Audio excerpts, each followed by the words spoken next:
Hello दोस्तों, क्या हाल है। तारीख आज 23 दिसंबर 2025, दिन मंगलवार, हिंदी तिथि तृतीया। और आइए बात करते हैं आज के मुख्य समाचार में देश भर की तमाम बड़ी खबरों पर नजर डालते हैं। देखिए दोस्तों, एक तो आज के दिन को हमारे देश में नेशनल फार्मर्स डे के रूप में मनाया जाता है, यानी राष्ट्रीय किसान दिवस। भारत के पूर्व प्रधानमंत्री चौधरी चरण सिंह जी की जयंती के मौके पर ये दिन मनाते हैं। चलिए आगे बढ़ते हैं खबरों में। देखिए पहली खबर, चुनाव आयोग आज 23 दिसंबर को केरल, मध्य प्रदेश, छत्तीसगढ़ और अंडमान निकोबार की ड्राफ्ट मतदाता सूची जारी करेगा। इन राज्यों में जो SIR अभियान के बाद फाइनल मतदाता लिस्ट अपडेट हुई है, वो चुनाव आयोग की तरफ से जारी की जाएगी। कई राज्यों में तो आज ही SIR की पहली लिस्ट अपलोड होगी, तो वोटर्स अपना नाम चुनाव आयोग की वेबसाइट पर खोज सकते हैं। और वहीं छत्तीसगढ़ रायपुर में आज सांसद खेल महोत्सव का अंतिम चरण होने जा रहा, 23 से 25 दिसंबर तक आयोजित होगा ये। चलिए अगली खबर देखिए। भारत और न्यूजीलैंड के बीच भी मुक्त व्यापार समझौता हो चुका है और इसके तहत अगले 15 सालों में 18 अरब रुपए का निवेश का भरोसा दिया दोनों देशों ने। दोनों देशों के बीच आखिरकार free trade agreement, trade deal की घोषणा हो चुकी है और इसके तहत दोस्तों अब न्यूजीलैंड से आने वाले 95% सामानों पर भारत भी टैरिफ घटाएगा। इस मौके पर न्यूजीलैंड के प्रधानमंत्री बोले कि ये समझौता भारत और न्यूजीलैंड की मजबूत दोस्ती पर बेस्ड है। वहीं भारत में न्यूजीलैंड के कीवी, फल, ऊन वगैरह सस्ते होंगे। इस समझौते के बाद दोनों देशों के बीच ये फ्री ट्रेड एग्रीमेंट साइन हुआ है। वहीं भारत अमेरिका के बीच व्यापार डील को लेकर भी सरकार का कहना है कि बातचीत काफी आगे बढ़ चुकी है। अमेरिका के साथ ट्रेड डील पर भी सरकार ने ये अहम जानकारी दी और इन व्यापार समझौतों को लेकर देश के वाणिज्य मंत्री पीयूष गोयल बोले कि भारत कभी अपना डेयरी सेक्टर नहीं खोलेगा ताकि किसानों को नुकसान ना हो। अमेरिका के साथ ट्रेड डील एडवांस स्टेज में चल रही है, लेकिन अभी भी डेयरी और एग्री सेक्टर में भारत की सख्ती बरकरार है। ये कहना है भारत के कॉमर्स मिनिस्ट्री का। चलिए अगला अपडेट देखिए दोस्तों। एक रिपोर्ट सामने आ रही है कि भारत में रियल एस्टेट पर निवेशकों का भरोसा अभी भी बरकरार है। संस्थागत निवेश $10.5 अरब पर पहुंचा। और बड़ी खबर देखिए, भारत और बांग्लादेश के साथ तनाव बढ़ रहा है और इस बीच अब वीजा ऑपरेशन को लेकर भी भारत सरकार ने एक बड़ा फैसला लिया है। जी हाँ, बांग्लादेश में बढ़ते तनाव के बीच भारतीय वीजा सेवाएं अस्थायी रूप से बंद कर दी गई है। बांग्लादेश हाई कमीशन ने भारत में अपनी ये वीजा सर्विस रोकी है और सुरक्षा का हवाला दिया और कहा कि हादी हत्याकांड के आरोपी के भारत भागने की जानकारी अभी तक नहीं है, क्योंकि बांग्लादेश में पिछले कुछ दिनों से हालात काफी भयावह चल रहे हैं। देखिए अब तो एक NCP के वरिष्ठ नेता के सिर में भी गोली मारी, कई लोगों को अभी जिंदा जला दिया गया था कुछ दिन पहले। और वहीं बांग्लादेश में जो हिंदुओं, अल्पसंख्यकों पर अत्याचार हो रहा, उसके खिलाफ VHP यानी विश्व हिंदू परिषद का कहना है कि देशव्यापी प्रदर्शन करेगी VHP। बांग्लादेश में हो रही हिंदुओं की हिंसा की निंदा करते हुए VHP का यह कहना है कि आज और कल 23 दिसंबर को देश के हर जिले में विरोध प्रदर्शन करेगी विश्व हिंदू परिषद। और वहीं देखिए, बांग्लादेश की पूर्व प्रधानमंत्री शेख हसीना भी बोली कि यूनुस की सह से बांग्लादेशी हिंदुओं पर हमले हो रहे हैं। आतंकियों को जेल से रिहा किया बांग्लादेश सरकार ने और सरकार भारत के खिलाफ भड़काऊ बयान भी दे रही है। ये कहना है शेख हसीना का। चलिए अगली खबर देखिए दोस्तों। फरवरी 2026 से बदल जाएगा हमारे देश में महंगाई और GDP मापने का तरीका। जी हाँ, सरकार एक नई सीरीज जारी करेगी। अभी 14 साल पुराने आंकड़ों के आधार पर ये डेटा कैलकुलेट होते हैं, लेकिन अब GDP और IIP के लिए नया आधार वर्ष जो होगा वो 2022-23 होगा और वहीं रिटेल महंगाई के लिए बेस ईयर 2024 माना जाएगा। सरकार की तरफ से इसको लेकर तैयारी भी पूरी कर ली गई है। 12 फरवरी 2026 जब ये नए आंकड़े जारी किए जाएंगे, तब इन नए डेटा और नई कैलकुलेशन के आधार पर अब हमारे देश में महंगाई वगैरह जज की जाएगी, है ना। और वहीं एक चौंकाने वाली रिपोर्ट सामने आ रही दोस्तों। देखिए IMF ने भारत और पाकिस्तान को एक जैसा ग्रेड C क्यों दिया। 8.2% GDP ग्रोथ पर विपक्ष ने भी अब सवाल उठाए हैं। विपक्ष ने कहा कि क्या सच में आंकड़ों में गड़बड़ है। ये भारत की इकोनॉमी का रिपोर्ट कार्ड आप देख सकते हैं। अलग अलग सेक्टर में भारत को इसमें C ग्रेड मिली है। C का मतलब बहुत कमजोर है भारत अभी भी इन हिस्सों में, जबकि ये हमारे पड़ोसी देश पाकिस्तान की इकोनॉमी का ग्रेड कार्ड है, जो कि IMF यानी इंटरनेशनल मॉनेटरी फंड की तरफ से जारी किया गया। और वहीं एक रिपोर्ट सामने आ रही कि हमारे देश में 8 प्रमुख उद्योगों के पिछले महीने नवंबर के उत्पादन में लगभग 2% तक की बढ़ोतरी हुई है, जिसमें शामिल है सीमेंट उद्योग, इस्पात, उर्वरक क्षेत्र ने मजबूत प्रदर्शन किया है। चलिए बड़ी खबर देखिए। उत्तर प्रदेश के इस जिले में आज गरजेगा बुलडोजर और 3 जनवरी 2026 तक अभियान चलाया जाएगा। जी हाँ, यूपी के बलरामपुर में नगर पालिका की तरफ से अवैध अतिक्रमण को हटाने के लिए ये विशेष अभियान चलाया जा रहा। अवैध निर्माण को तोड़ा जाएगा बुलडोजर के जरिए, है ना। और बड़ी खबर देखिए, अरावली पर्वतमाला को बचाने के लिए राजस्थान के कई जिलों में फिर से आंदोलन देखने को मिल रहा है। जोधपुर में लाठीचार्ज हुआ, कई शहरों में राजस्थान में पुलिस और प्रदर्शनकारी भिड़े। सीकर जिले में हर्ष पर्वत पर चढ़े लोग। अरावली पर्वत श्रृंखला में खनन को मंजूरी मिलने से नाराज लोगों ने राजस्थान राज्य में कई जगहों पर विरोध प्रदर्शन किया। ये कुछ तस्वीरें भी आप देख सकते हैं। अभी राजस्थान समेत देश भर के कई राज्यों में अरावली बचाओ अभियान चलाया जा रहा और इस अभियान से जुड़ी ये बड़ी बातें भी आप देख सकते हैं। तो इस विरोध प्रदर्शन के बीच राजस्थान के मुख्यमंत्री भजन लाल शर्मा बोले कि अरावली पर्वतमाला के संरक्षण के लिए हम भी संकल्पित हैं। पर्वतमाला में किसी भी तरह की छेड़खानी नहीं होने दी जाएगी। और अरावली मुद्दे को लेकर NSUI का कहना है कि राजस्थान से लेकर दिल्ली तक पूरे देश में साइकिल यात्रा निकाली जाएगी। अरावली पहाड़ियों की परिभाषा बदलने पर आक्रोशित कांग्रेस के छात्र संगठन NSUI ने ये चेतावनी दी है। 9 जनवरी 2026 से ये साइकिल यात्रा निकालने की घोषणा की है। वही देखिए, अरावली बचाओ अभियान के तहत राजस्थान आमेठ में भी नगर वासियों ने धरना प्रदर्शन कर SDM को राष्ट्रपति द्रौपदी मुर्मू के नाम ज्ञापन सौंपा है। चलिए अगली खबर देखिए, यूपी की योगी सरकार ने एक और बड़ा फैसला लिया। PM सूर्यघर योजना के लिए 500 करोड़ रुपए की राज्य सब्सिडी भी मंजूर की है। बीते दिन CM योगी ने उत्तर प्रदेश का अनुपूरक बजट पेश किया और इसी दरमियान ये सब्सिडी की मंजूरी मिली।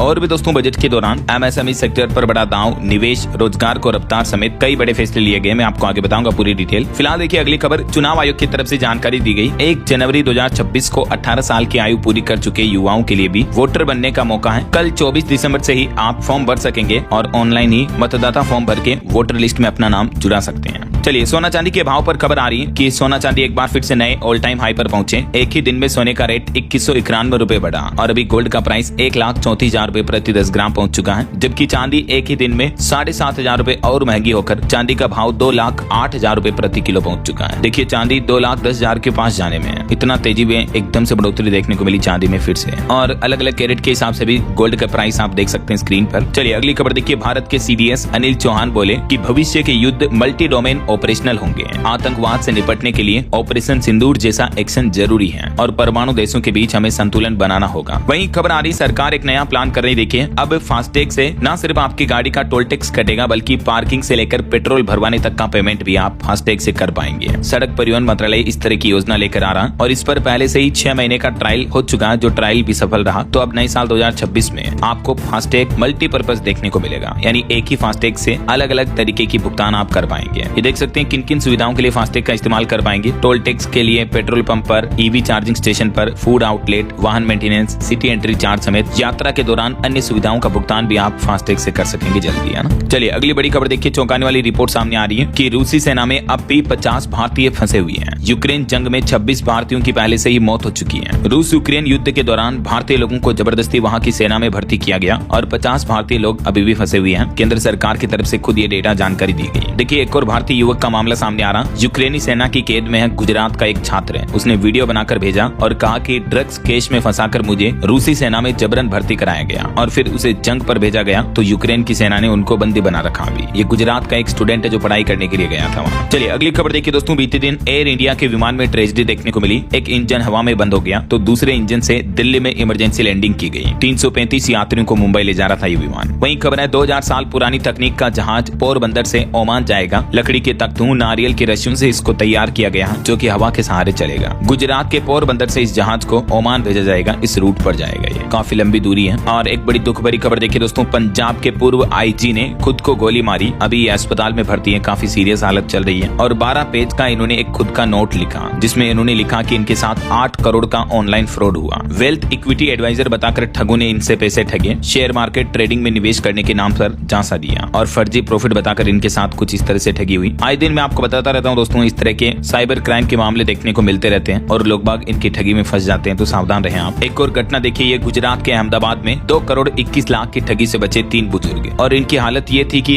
इनकी मदद करने पहुंची पुलिस को भी इन्होंने फ्रॉड का हिस्सा समझा और पुलिस के साथ मारपीट कर दी। देखिए, देश में बढ़ते ऑनलाइन फ्रॉड का सबसे ज्यादा असर बुजुर्गों पर पड़ रहा है और गुजरात का भी एक और मामला सामने आया। वो कहते हैं ना, दूध का जला छाछ से भी डरता है। तो इन बुजुर्गों के साथ ठगी हुई और इनको बचाने पहुंची पुलिस को भी इन्होंने ठग समझ दिया कि ये भी फर्जी पुलिस वाले बनकर आए होंगे। ऐसा डिजिटल अरेस्ट के मामले आजकल हमारे देश में बहुत ज्यादा बढ़ रहे हैं। चलिए अगली बड़ी खबर देखिए दोस्तों, उत्तर प्रदेश में मदरसा टीचर को बचाने वाला विधेयक रद्द हुआ। अब अगर जुर्म किया तो पुलिस उन्हें सीधा उठा ले जाएगी। अखिलेश यादव ने इस विधेयक को लागू किया था तो आखिरकार यूपी सरकार ने इस विधेयक को रद्द कर दिया है। और वहीं देखिए, मुख्यमंत्री योगी आदित्यनाथ बोले कि हमारे देश में 2 नमूने हैं, एक दिल्ली में है, दूसरा लखनऊ में है। अखिलेश ने कहा कि ये आत्म स्वीकृति है, भाजपा की आपसी खींचतान चौराहे पर न लाएं। तो उत्तर प्रदेश के विधानमंडल के शीतकालीन सत्र के दौरान ये कुछ राजनीतिक बयानबाजी भी देखने को मिल रही है। चलिए अगली बड़ी खबर देखिए। बुलंदशहर में हाईवे पर एक मां और बेटी से गैंग रेप करने वाले 5 अपराधियों को उम्र कैद की सजा सुनाते हुए कोर्ट के जज बोले कि राक्षसों को आखिरी सांस तक जेल में रखो। 9 साल पहले का ये एक मामला था जिसमें कोर्ट ने अपराधियों को जेल की सजा सुनाते हुए बयान भी दिया। और वहीं खबर देखिए, आजकल के जो लड़का लड़की लिव इन रिलेशनशिप में रहते हैं, इस पर आरएसएस प्रमुख मोहन भागवत बोले कि आप जिम्मेदारी लेने को तैयार नहीं है और ये ठीक बात नहीं है। शादी सिर्फ शारीरिक संतुष्टि नहीं बल्कि इसकी आदर्श उम्र 19 से 25 साल है। उन्होंने कहा कि परिवार शादी का मतलब सिर्फ शारीरिक संतुष्टि का जरिया नहीं बल्कि ये एक समाज की इकाई है। परिवार वह जगह होती है जहाँ एक व्यक्ति समाज में रहना जीना सीखता है। लोगों के मूल्य वहीं से आते हैं। जो आजकल का वेस्टर्न कल्चर चल रहा बढ़ रहा है लड़के लड़कियों में लिव इन रिलेशनशिप को लेकर मोहन भागवत का ये कहना है। और वहीं देखिए, भागवत बोले कि सस्ती शिक्षा और इलाज समाज में हर व्यक्ति की जरूरत है। इनकी पहुंच आसान होनी चाहिए। कैंसर का असर मरीज के साथ साथ उनके परिवार पर भी पड़ता है। चलिए अगली खबर देखिए दोस्तों। नेशनल सैंपल सर्वे में एक रिपोर्ट सामने आ रही है कि ऑनलाइन खरीदारी के मामले में राजस्थान राज्य 34वें नंबर पर है, जहां हर छठा परिवार ऑनलाइन शॉपिंग कर रहा है। 58% कपड़े जूते मोबाइल के ऑर्डर भी ऑनलाइन मिल रहे हैं, जबकि फूड आइटम सिर्फ 6.5% लोग खरीद रहे हैं। चलिए बड़ी खबर देखिए। राजधानी दिल्ली में बढ़ते प्रदूषण पर CAQM ने पूछा कि ग्रेप 4 की पाबंदियां लगने के बाद भी पॉल्यूशन कैसे बढ़ रहा है। विभाग ठीक से लागू नहीं करवा रहे हैं नियम। दिल्ली में अभी भी कई जगहों का AQI 370 से ऊपर चल रहा है। AQI यानी एयर क्वालिटी इंडेक्स खतरनाक स्तर पर पहुंच चुका है दिल्ली में। और उसके बाद commission for air quality management CAQM ने दिल्ली के सरकारी विभागों से सवाल किया और कहा कि ग्रेप 4 की इतनी कड़ी पाबंदियां लागू होने के बावजूद प्रदूषण आखिर कैसे बढ़ रहा है ऐसा। क्योंकि देखिए दोस्तों, दिल्ली में पोल्यूशन के हालात अभी भी इतने गंभीर चल रहे हैं कि सांस लेना भी मुश्किल हो रहा है। ये लगातार 7वां दिन है जब दिल्ली की हवा पूरी जहरीली बनी हुई है। और इस बढ़ते प्रदूषण के बीच देखिए, नई गाइडलाइंस भी जारी हुई। ई रिक्शा पर ओला उबर से पुलिंग शुरू कराने और प्रदूषण को लेकर बैठक में दिल्ली की मुख्यमंत्री रेखा गुप्ता ने कई बड़े फैसले लिए हैं। दिल्ली सचिवालय में मुख्यमंत्री की अध्यक्षता में ये प्रदूषण नियंत्रण पर महत्वपूर्ण बैठक हुई और इसमें एक तो PUC प्रमाण पत्र के बिना वाहनों पर चालान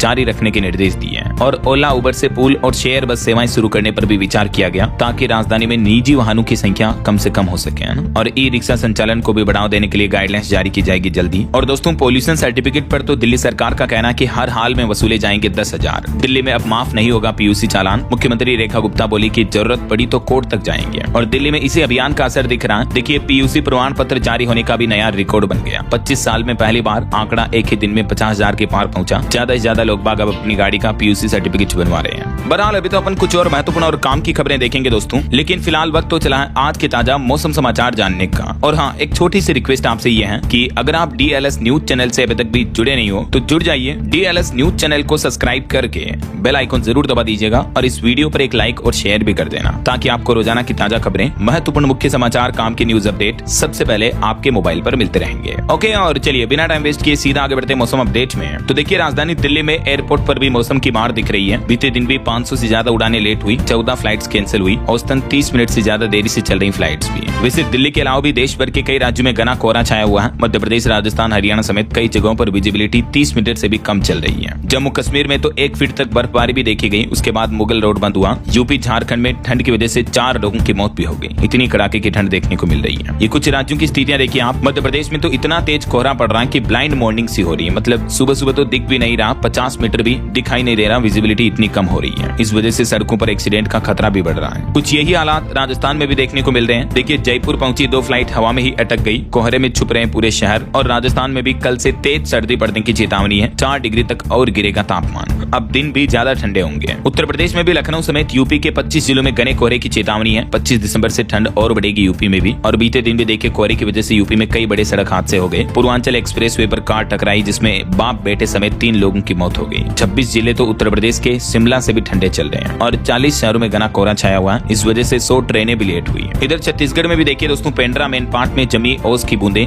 घनी धुंध छाई। अंबिकापुर में पारा 4.5 डिग्री के लगभग चल रहा है। तापमान में उतार चढ़ाव की वजह से मौसमी बीमारियां भी बढ़ रही हैं। हालांकि छत्तीसगढ़ में तो 3 दिन बाद राहत के आसार हैं, लेकिन फिर भी कड़ाके की ठंड और कोहरे का दोहरा असर देखने को मिल रहा है। इधर बिहार में ठंड के चलते 11 जिलों में स्कूल भी बंद पड़े हैं। बिहार के 5 जिलों का तापमान तो 10 डिग्री से भी नीचे चल रहा है और आने वाले दिनों में 3 डिग्री और गिरेगा पारा, यानी ठंड और बढ़ेगी। हरियाणा में भी कोहरे का कहर देखिए। करनाल में डिवाइडर भी नहीं दिख रहे, टकराकर बाइक सवार की मौत हो गई। रात्रिकालीन बसों की सेवाओं पर भी GM ने अब बैठक भी बुलाई है। पंजाब में भी अगले 6 दिन धुंध का अलर्ट है। जालंधर में ट्रक और 2 बसों की टक्कर हो गई कोहरे में। और पहाड़ी राज्य हिमाचल में देखिए, ऊंची चोटियों पर फ्रेश स्नोफॉल देखने को मिला है। किन्नौर, लाहौल स्पीति में बर्फीली हवाएं चल रही, बर्फ देखने पहुंच रहे हैं टूरिस्ट भी। कुल मिलाकर देश के कई हिस्से अभी ठंड की भयंकर चपेट में चल रहे हैं। ठंड, कोहरा और बर्फबारी से मौसम का मिजाज बदल रहा है। वहीं एक और बड़ी चेतावनी आ रही कि जलवायु संकट भी गहराता जा रहा दुनिया भर में। ये साल 2025 बन सकता है अब तक का दूसरा या तीसरा सबसे बड़ा गर्म साल। WMO की तरफ से भी चेतावनी जारी की गई। बाकी और भी दोस्तों अगले 24 घंटों के दौरान देश के किन किन राज्यों में कोहरा छाने की चेतावनी है, जिसकी जानकारी भी आप देख सकते हैं स्क्रीन पर। ओके, और चलिए मौसम के बाद अब अपन कुछ मार्केट अपडेट्स पर नजर डाल लेते हैं। देखिए बीते दिन भारतीय शेयर बाजार में अच्छी खासी तेजी देखने को मिली। सेंसेक्स 638 अंक चढ़कर 85,567 पर पहुंचा और निफ्टी भी 206 अंक की तेजी के साथ 26,172 पर बंद हुआ। निवेशकों के लिए खबर आ रही है, आज से एक और IPO खुलने जा रहा है जिसका प्राइस में 186 रुपए तय किया है। भाई काकाजी पॉलीमर्स का IPO आज ओपन होगा। और वहीं देखिए FSIB ने ब्रजेश कुमार सिंह को केनरा बैंक के नए MD और CEO पद के लिए चुना है। चलिए आगे बढ़ते खबरों में। देखिए सरकारी छुट्टियों पर अपडेट आ रहा कि सरकारी कर्मचारियों को 730 दिन चाइल्ड केयर लीव के रूप में मिलेंगे। अगर कोई सिंगल फादर है तो भी उन्हें मैटरनिटी लीव की तरह छुट्टियां मिलेगी।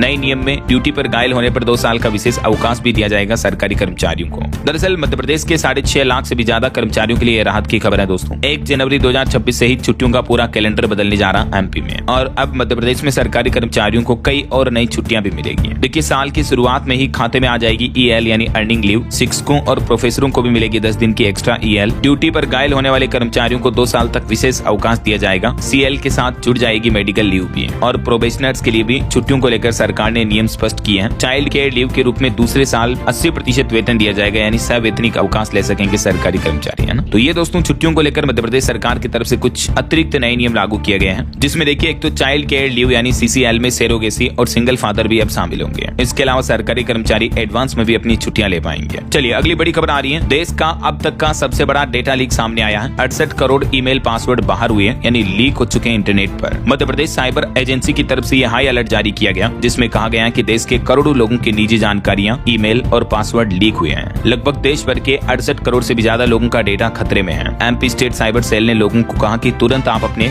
Gmail वगैरह या किसी भी ईमेल अकाउंट का पासवर्ड रीसेट करें, पासवर्ड बदल दें, ऐसा ताकि आपके बैंक खाते, सोशल मीडिया अकाउंट्स वगैरह भी सुरक्षित रहेंगे। आपका ईमेल हैक होने के साथ ही कई बड़े खतरे बढ़ जाते हैं, आपके साथ स्कैम होने के चांसेस बढ़ जाते हैं, समझ रहे हो। तो पहले से आप अपने ईमेल वगैरह के पासवर्ड को चेंज कर लें। और भी इस बारे में डिटेल जानकारी मैंने कल ही DLS न्यूज चैनल पर इस अलग से वीडियो में बताई है, तो अगर आपने ये वीडियो नहीं देखा तो जरूर देख लीजिएगा, है ना। चलिए फिलहाल देखिए अगली खबर बॉलीवुड से अपडेट आ रहा। अजय देवगन की फिल्म दृश्यम 3 की रिलीज डेट सामने आ चुकी है। मेकर्स ने इसका टीजर भी जारी किया। ये फिल्म 2 अक्टूबर 2026 को सिनेमाघरों में रिलीज होगी, है ना। और जो अभी धुरंधर फिल्म चल रही है, इसका बॉक्स ऑफिस कलेक्शन काफी अच्छा हुआ, 600 करोड़ क्लब की तरफ दौड़ी धुरंधर। और इसके साथ ही ये फिल्म साल 2025 की दूसरी हाईएस्ट ग्रोसिंग फिल्म बन चुकी है। इसका वर्ल्ड वाइड कलेक्शन तो 805 करोड़ हो चुका है। छावा और सैयारा जैसी फिल्मों को भी पीछे छोड़ा। और वहीं बॉलीवुड से खबर है, अभिनेता नुकुल मेहता को डू यू वाना पार्टनर के लिए अवार्ड मिला। फैंस के साथ बांटी खुशियां भी। चलिए कुछ पॉलिटिक्स के अपडेट देखें दोस्तों। महाराष्ट्र पुणे नगर निगम चुनाव 2026 में अजीत ने कांग्रेस के साथ गठबंधन करने की अटकलें जताई है। महाराष्ट्र डिप्टी CM ने कांग्रेस नेता को फोन भी किया, और इसमें भाजपा भी अकेले चुनाव लड़ सकती है। वैसे महाराष्ट्र निकाय चुनाव के जो नतीजे आए अभी, जिसमें NDA को 207 सीटें मिली, सबसे ज्यादा भाजपा की सीटें जीती हैं। और इसके साथ ही दोस्तों अरुणाचल प्रदेश निकाय चुनाव में भी बीजेपी ने 170 सीटें जीती, PPI को 28 सीटें मिली। वहीं देखिए भारतीय राष्ट्र समिति BRS नेता के कविता ने एक नई राजनीतिक पार्टी बनाने का भी ऐलान किया, और ये पार्टी 2029 का विधानसभा चुनाव भी लड़ेगी। सितंबर में BRS से निकाला गया था इनको। इधर देखिए पश्चिम बंगाल की मुख्यमंत्री ममता बनर्जी का कहना है कि इलेक्शन कमीशन सरकार को बिना बताए ऑब्जर्वर बना रहा है। पश्चिम बंगाल की वोटर लिस्ट से SIR में 58 लाख नाम हटाए गए। और इधर कांग्रेस से सोनिया गांधी बोली कि PM मोदी मजदूरों का पैसा बढ़ने नहीं देना चाहते हैं। मनरेगा खत्म होगा तो करोड़ों गरीब लोग बेरोजगार होंगे, साल भर काम की गारंटी खत्म हो जाएगी। दरअसल हाल ही में आपको पता होगा, जो मनरेगा की जगह सरकार नया जी रामजी बिल लेकर आई है, जिसको अब तो राष्ट्रपति की भी मंजूरी मिल चुकी है। तो इस बिल का अभी भी कांग्रेस और विपक्षी नेता विरोध प्रदर्शन कर रहे हैं। और अब तो ये विरोध प्रदर्शन न सिर्फ राजनीतिक पार्टियों तक सीमित रहा है, बल्कि देखिए बड़ी खबर, जी रामजी कानून के खिलाफ सड़कों पर उतरेगा अब संयुक्त किसान मोर्चा भी,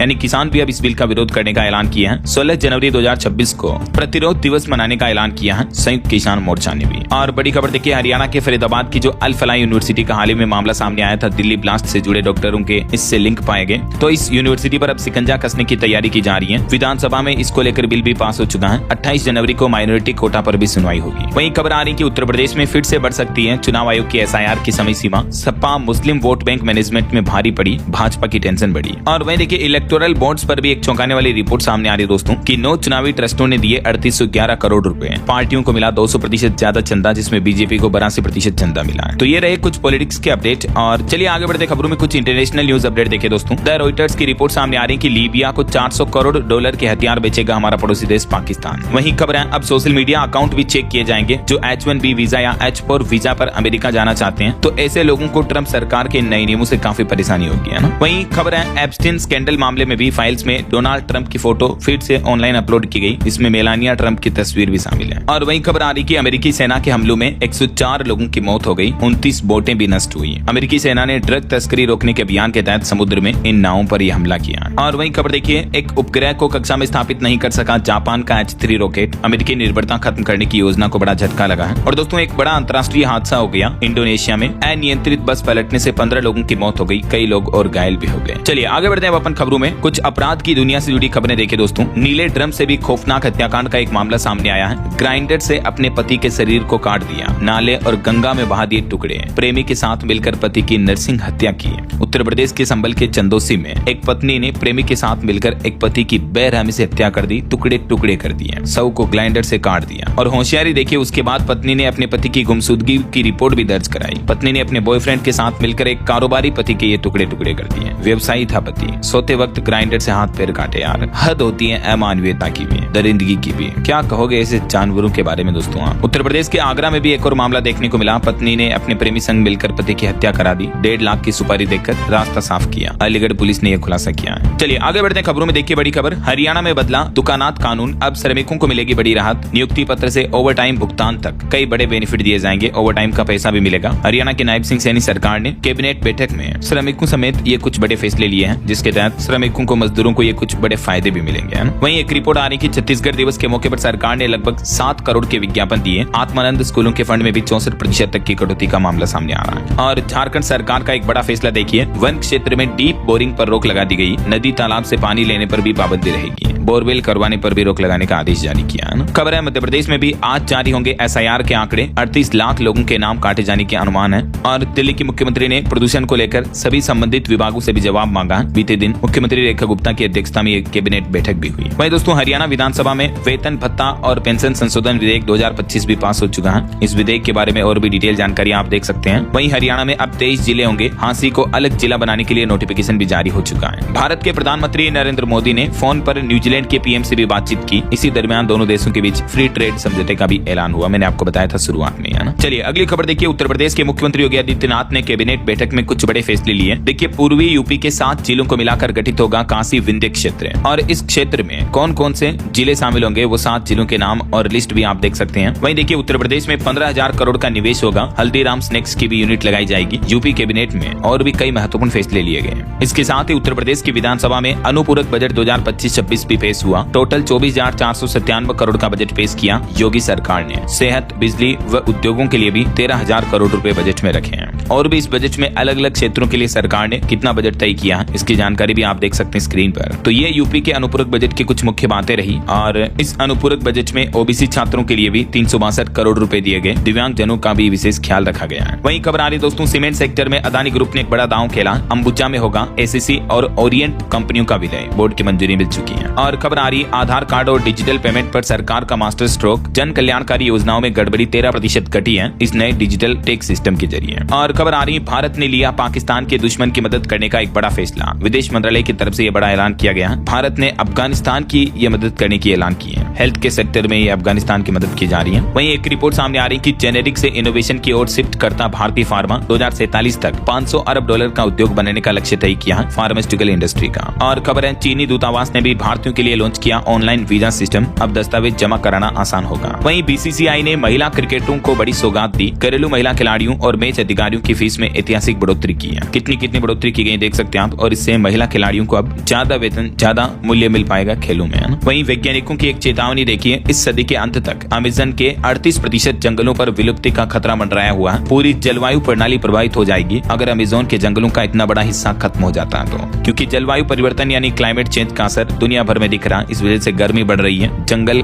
घट रहे हैं, सूख रहे हैं। चलिए बड़ी खबर आ रही, तमिलनाडु के मुख्यमंत्री M.K. स्टालिन सरकार ने आखिरकार हड़ताल कर रही नर्सों की मांग पर विचार करते हुए सहमति जताई। वरिष्ठता के आधार पर अब सेवा नियमित होगी। तमिलनाडु में काम करे या नर्सें, जाना। और वहीं सरकार की एक बड़ी पहल देखिए, जेम प्लेटफॉर्म के जरिए अब तक 11 लाख एमएसई विक्रेताओं की किस्मत चमकी, यानी उनको व्यापार उद्योग में फायदा हुआ है। ऐसा वहीं देखिए मध्य प्रदेश के मुख्यमंत्री डॉक्टर मोहन यादव ने भी 2508 करोड़ के नए प्रोजेक्ट्स को मंजूरी दी। एमपी मंत्री परिषद की बैठक में ये कुछ बड़े फैसले लिए गए। सक्षम आंगनवाड़ी और पोषण 2.0 योजना के तहत कुछ नई योजनाएं भी शुरू की गई हैं, जिनकी भी डिटेल्स आप देख सकते हैं। चलिए खबर आ रही दोस्तों, यूपी नोएडा से फरीदाबाद का सफर अब और भी आसान होगा। मझवाली पुल के बाद 26 दिसंबर से नई सड़क का निर्माण कार्य भी शुरू होने जा रहा है। वहीं खबर देखिए, महाजन में भारत मलेशिया ने साथ में किया सैन्य अभ्यास, भरोसा और साझेदारी मजबूत हुई है दोनों देशों के बीच। आखिरकार ये सैन्य अभ्यास सफलतापूर्वक पूरा हो चुका है। और उत्तराखंड के मुख्यमंत्री पुष्कर सिंह धामी ने सांसद खेल महोत्सव का शुभारंभ किया, कहा उत्तराखंड बनेगा खेलों का हब। वहीं देखिए हिमाचल प्रदेश की खाद पंजाब में ब्लैक हो रही है, 270 की बोरी 400 में मिल रही है। किसानों को कहा जा रहा है कि स्टॉक नहीं है और ये खाद की बड़ी कालाबाजारी देखने को मिल रही है, जिससे पता चलता है कि हिमाचल प्रदेश में भ्रष्टाचार किस कदर पनप रहा है। देखिए जरा। और वहीं खबर है, हरियाणा विधानसभा का शीतकालीन सत्र आखिरकार शुरू हो चुका है। चुनाव सुधार प्रस्ताव पर चर्चा में वोट चोरी पर हंगामा भी हुआ। कांग्रेस ने 2 बार सदन का वॉकआउट भी किया। वहीं छत्तीसगढ़ शराब घोटाले पर खबर आ रही, चैतन्य बघेल को मिले 200 से 250 करोड़ रुपए। ईओडब्ल्यू और एसीबी की तरफ से ये बड़ा दावा किया जा रहा। 8वां चालान पेश हुआ। वहीं खबर है, झारखंड के सभी जिलों में 4-4 मॉक्स वाहन उपलब्ध कराए जाएंगे। मंत्री इरफान अंसारी ने बड़ा ऐलान किया। और मध्य प्रदेश कैबिनेट बैठक में कुछ और फैसले लिए गए। देखिए आप, बड़वाह धामनोद 4 लेन सड़क को मंजूरी मिली। आंगनवाड़ी पोषण योजना को अगले 5 साल तक के लिए मंजूरी मिल चुकी है। मुख्यमंत्री डॉक्टर मोहन यादव की अध्यक्षता में ये कैबिनेट बैठक आयोजित हुई और इसमें ये कई सारी परियोजनाओं को मंजूरी दी है मध्य प्रदेश सरकार ने, ना। वहीं खबर है, बिहार के भी हर जिले में होगी आदर्श गौशाला की स्थापना। इको टूरिज्म को बढ़ावा मिलेगा। डेयरी, मत्स्य एवं पशुपालन संसाधन विभाग गौशालाओं को ग्रामीण विकास और इको टूरिज्म का केंद्र बनाने के लिए विचार कर रहा है। यही वजह की बिहार सरकार ने ये नई योजना निकाली है। और खबर देखिए दोस्तों, उत्तर प्रदेश में शादी पिकनिक के लिए रोडवेज बसें बुकिंग कराने के नियमों में बदलाव हुआ। अब घंटे के हिसाब से आपको अलग से किराया भी देना पड़ेगा। घंटे के हिसाब से किराया कितना निर्धारित है देख सकते हैं आप। वहीं देखिए, उत्तर प्रदेश पंचायत चुनाव के लिए भी आज जारी होगी प्रोविजनल वोटर लिस्ट। सूची खरीदने के लिए ज्यादा रुपए खर्च करने पड़ेंगे। और हिमाचल पंचायत चुनाव पर भी अपडेट आ रहा। हाईकोर्ट में 30 दिसंबर तक के लिए सुनवाई टली। सरकार व निर्वाचन आयोग ने सुनवाई के दौरान ये कुछ तर्क भी दिए। और आपकी हेल्थ को लेकर एक चौंकाने वाली रिपोर्ट सामने आ रही है दोस्तों, कि सर्दियों में हार्ट अटैक लोगों की जाने ज्यादा ले रहा है। दुगुना बढ़ गए हार्ट अटैक के मामले। जैसे ही ठंड का मौसम आता है, सर्दियां बढ़ने के साथ ही हार्ट से जुड़ी डिजीज और बीमारियों का खतरा बढ़ने लगता है, जिससे हार्ट अटैक वगैरह की संभावना भी बढ़ जाती है ना। और टेलीकॉम सेक्टर पर देखिए, ट्राई ने बड़ी सख्ती बरतते हुए आदेश जारी किया। टीवी चैनलों पर प्रति घंटा सिर्फ 12 मिनट का ही अधिकतम विज्ञापन चलाया जा सकेगा। सभी टीवी चैनलों के लिए विज्ञापन सीमा के नियमों को सख्ती से पालन करने का आदेश भी दिया है। और खबर है, हरियाणा के लिए गृह मंत्री अमित शाह ने विजन डॉक्यूमेंट 2047 बनाकर तैयार किया। पंचकुला में दस्तावेज का लोकार्पण भी करेंगे गृह मंत्री अमित शाह। वहीं खबर आ रही, हिमाचल प्रदेश के 4.25 लाख कर्मचारी व पेंशनरों का वित्तीय लाभ के इंतजार में गुजरा पूरा साल 2025। पहले महीने से ही स्थितियां बिगड़ी थी हिमाचल में सरकारी कर्मचारियों को लेकर। चौंकाने वाली रिपोर्ट सामने आ रही है। यूपी वासियों के लिए एक और अच्छा अपडेट है। गोरखपुर प्रयागराज के बीच 1 जनवरी 2026 से चलेगी 2 जोड़ी माघ मेला स्पेशल ट्रेनें भी, जिससे कि श्रद्धालुओं को राहत मिलेगी, है ना। और वहीं खबर है, यूपी पंचायत चुनाव की तैयारियों के लिए भी योगी सरकार ने दिए 200 करोड़ रुपए। अब 6 फरवरी को जारी होगी वोटर लिस्ट भी। और बिहार प्रयाग ग्रुप पर देखिए, ईडी ने बड़ा शिकंजा कसा। बिहार, बंगाल और असम में 116 करोड़ की संपत्तियां भी जब्त की हैं ईडी ने इस ग्रुप पर बड़ी कार्रवाई के चलते हैं। और गोवा अग्निकांड मामले पर खबर आ रही दोस्तों, जिस क्लब में आग लगी थी तो उसके लूथरा भाइयों को थाईलैंड से भारत ला चुकी पुलिस और अभी उनकी हिरासत और बढ़ा दी है। खोसला के खिलाफ भी लुकआउट सर्कुलर जारी किया सरकार ने। ओके, और चलिए दोस्तों कुछ और एजुकेशनल अपडेट्स देख लेते हैं फटाफट से। देखिए, राजस्थान के जालोर में पंचों ने कुछ अनोखे फैसले लिए कि महिलाएं स्मार्टफोन नहीं चलाएंगी। पढ़ने वाली बच्चियां भी समारोह और घर से बाहर मोबाइल फोन नहीं ले जा सकेगी। दरअसल राजस्थान के जालोर जिले में पंचायत ने यह मनमाना फैसला सुनाया। 15 गाँव की बहू बेटियों को 26 जनवरी से कैमरे वाला फोन यूज करने पर ही बैन लगा दिया। देखिए जरा। हालांकि कई जगहों पर इस फैसले का विरोध भी देखने को मिल रहा है। और वहीं खबर आ रही, मध्य प्रदेश बना देश का पहला फेसलेस परिवहन विभाग। 2 साल में बदली आरटीओ की तस्वीर। परिवहन मंत्री बोले कि सेवाएं अभी पूरी तरह से ऑनलाइन हैं। और एमपी में इंदौर रीवा के बीच भी सीधी फ्लाइट सेवा शुरू हो चुकी है। टाइमिंग और किराए वगैरह भी आप देख सकते हैं। वहीं देखिए, छत्तीसगढ़ प्रशासन में बड़ा फेरबदल किया सरकार ने। 3 आईपीएस समेत 95 एएसपी और डीएसपी का ट्रांसफर कर दिया देर रात। ओके, और चलिए दोस्तों कुछ एजुकेशनल अपडेट्स देख लीजिए फटाफट से। देखिए, हरियाणा में CSIR UGC net paper leak मामले पर बड़ा खुलासा सामने आ रहा है। एसीपी बोले कि लीक नहीं हुआ, बल्कि स्टूडेंट्स को प्रश्न पत्र देने की कहकर कबड्डी एकेडमी लाए। 2 लोग गिरफ्तार भी हो चुके हैं इस मामले में।